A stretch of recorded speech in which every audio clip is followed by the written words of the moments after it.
কিছু কিছু কথার আক্ষরিক অর্থ না জেনেই আমরা যার তার জন্য যখন তখন যেমন খুশি তেমনভাবে ব্যবহার করি। এই যেমন, তোমাকে ছাড়া আমি পারবো না। এই কথাটার মানেটা কি? তার মানে তুমি ছাড়া, তুমি যদি না থাকো, তাহলে আমি কোনোভাবেই আমার চলবে না, আমি পারবো না। কিন্তু এটা একটা ডাহা মিথ্যা কথা। দুনিয়ায় কেউ কারোর জন্য পারে না এমন হয় না কখনো। খুব কম হয় যে ক্ষেত্রে আরেকজনকে ছাড়া আরেকজন একেবারেই বাঁচতেই পারে না, কিন্তু বেশিরভাগ ক্ষেত্রে মানুষ পেরে যায় এবং বেশ সহজভাবেই পেরে যায়। আর তোমাকে ছাড়া আমার চলছে না,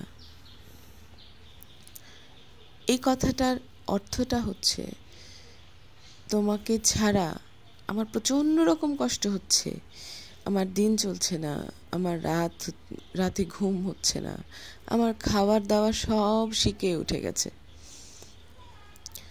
তোমাকে ছাড়া আমার পারতে হচ্ছে, এটা হচ্ছে বাস্তবতা।